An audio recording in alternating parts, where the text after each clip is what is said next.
All right, welcome to the Daily Recap, guys. Break CPK here. Breakdown Daily Recap, what is February 4th, 2018. And once again, we do have several things to go over. Mainly going to be results today. One new roster announcement, which we'll talk about later on. Going to be an interesting team. Yet again, just another case of we'll see how they do. But we'll get to that later on. First things first, I want to go over, of course, the recaps of a couple of events, specifically the minor that just wrapped up here, the Starladder I-League Invitational Season number 4, did officially wrap up as of this morning. And Team Liquid, to really maybe not many people's surprise, did actually win it all in the end. They actually ended up defeating LGD, however, in the finals. That is right. So going into today, we did not know how the playoffs were going to play out. Obviously, the predictions came to Liquid Newbie rematch, but LGD defeating Newbie 2-0 in the semifinals, and doing so in, I don't want to say dominating fashion, but the first game it was a 23-minute victory. Second game did go to about 53 minutes right there.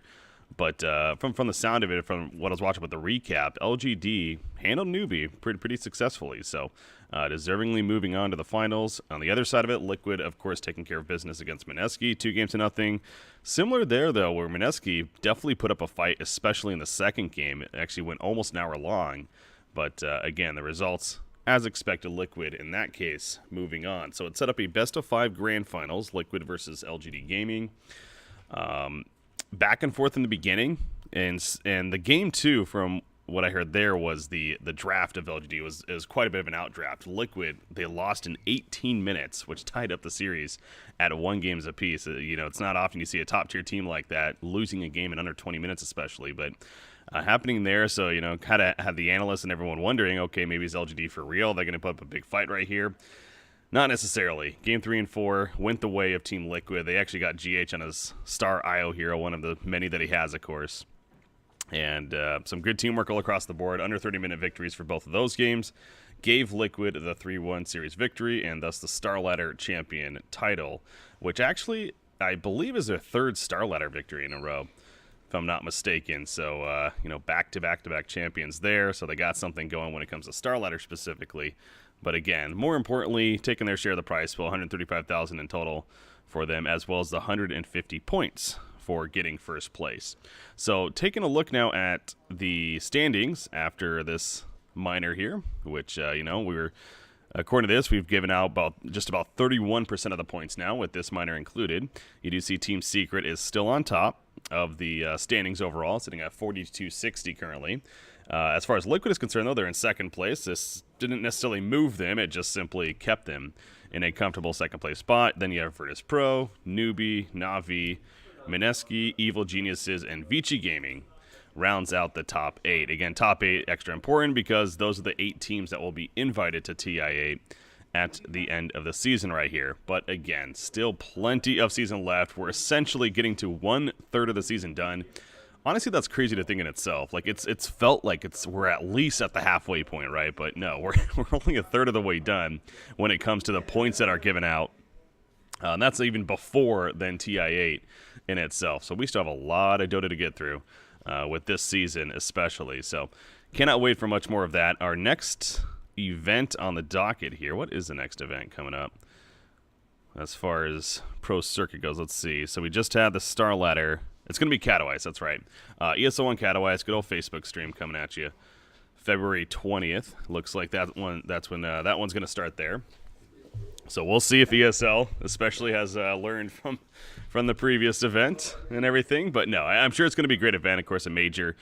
We got back-to-back majors actually coming up. That's interesting because that's going to be followed by the Bucharest major a couple of weeks later. So end of February, early March here. Going to be a pretty fun time. And there's a lot of points given out. 3,000 points in total with those two events in those couple of weeks. So exciting Dota. Exciting Dota coming at you. Speaking of exciting Dota, kind of, WESG happening. We got our coverage that we've been doing here. I got Gareth over here laughing at me. It's been fun. It's been a fun event to cover. Obviously, we're not talking about the best of the best tier in Dota history by any means, but it's a great format for an event once again, and it's been a lot of fun casting it here. I want to start with the South American region because as I'm doing this recording, we're actually playing the 3rd place match right now. Grant and Lacoste casting it, and it turns out it's between Team Unknown, or the team from Chile, going up against Team Peru. Actually, Team Peru, they lost to SG Esports 2-0 yesterday, and Chile lost 2-0 to Pain Gaming in their series as well. So now it's significant for South America more so than NA, because in this case, the winner of the third place match actually goes to the main event. The loser does not. They are still playing for a little bit of a prize pool as well, but again, that especially is much more important. So right now, again, as I'm recording this, it's Peru up 1-0. By the time you see this, I'm sure it would have been over. Peru, the expected team, no doubt, but Chile, they've put up a fight here and there in a couple of their games, so we'll see if they can maybe at least force a third game or try to even take the series. But Peru would be the favor. Then you have SG Sports versus Pain Gaming going to be happening after for the finals. At that point, it's just for prize pool, which between those two teams, they're actually playing for a $10,000 difference. Quite a bit of money. $20,000 for first, $10,000 for second. So should be a fun series there. In North America, not North Africa. Let's see, North America here. Again, top 4 teams all moving on, so we already know all 4 of these teams are advancing on. However, we did have a bit of an upset, I think you can call it, in the playoff stage already. The first place team, Team USA, they went 6-0 in the group stages, undefeated. They lost to Team Leviathan. Leviathan, the squad of IX Mike. Let me just go over real quickly. IX Mike, Slayer, Ryu Boris, Sammy Boy, and Lokarn managed to go 2-0 over Team USA with Ritsu, Ryoyo, MSS, Bulba, and Kitrak. So, again, definitely not a result we would expect. I'm not saying this is the upset of the century by any means. It's not crazy that it happened necessarily, but I would classify it as an upset for sure. So Leviathan versus Canada, going to be your finals matchup, as Canada did defeat Play for Fun 2-0. Pretty more decisive victory there as expected. But Canada versus Leviathan, man, I don't know what to expect with that one. Leviathan with plenty of momentum. Canada has been one of the favorites for this event, of course. But who knows? Maybe Leviathan can make a run here going into the finals, at least make it an interesting series. The third place match will be Team USA versus Play for Fun later on today. Again, all these teams are advancing on. At this point, they're playing for the prize pool of what is $37,500. Oh, no, we got up to it, actually. Really? It's $42,500 now, apparently, according to Liquipedia. Point is they're playing for some good money, whatever it is. And you see the split right there. So that's a WESG event. Again, we'll find out how that all shapes up by tomorrow's recap. And the roster, yet more roster moves happening. As I mentioned at the beginning of the daily recap here, we got yet another new team. This one being Clutch Gamers, picking up a new team. Look at this roster, man. We have players from all over the world, including Black finding a home finally for this season. I know I got to talk with him quite a bit at the Perfect World Masters event that he was casting with me at, and he did hint to me that he was definitely planning to have a team going into the new year. And it took a little bit longer than I thought it was going to be, but here we are, early February. Finally, the announcement comes out. He's joining the ranks of, or joining up with Mage, Skylark, Aframoosh, and Yol. It's a mix of maybe not the biggest name players across the board, somewhat younger players in the scene, especially in the case of Mage. God, he was on a team for a little bit that he made a debut with Hanskin. Was it Cinderin? Okay, that's right, yeah. It was with one of the Cinderin, one of the many Cinderin crews there. I remember being, fairly impressed by his play, though, when he was, announced with that team, not knowing much about him. So they got Mage in the 2 positions. Skylark, of course, formerly of Mouse Sports. He's in the offlane. Aframoosh, who was very impressive at the Aces RG event that I casted for the Asian Pacific qualifiers. He was a very impressive player. So, and then you're dealing with Yol out of Russia, actually, in the 5 position. So, again, players from all over the place here on Clutch Gamers.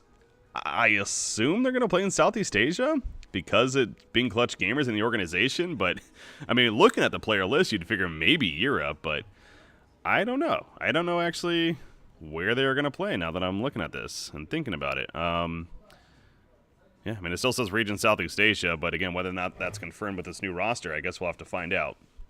Try to get that information and maybe make more of a confirmation on that as of tomorrow. But there you go, guys. That's the Dota 2 news for today, at least the big stuff that I could find. Obviously, there are some open qualifiers going on for all the regions. Epicenter XL, like open qualifiers for that. So we'll start previewing more of those regional qualifiers. I know DAC actually starts next week, even with the regional qualifiers. And as I fly home from this event, I'm going to be casting then.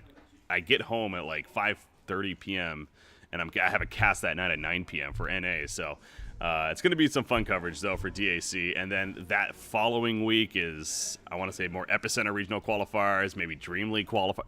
There's a lot of freaking Dota, once again, coming up. And that's always a good thing. So look forward to all that, guys. So hopefully you enjoyed this daily recap. Again, February 4th, 2018.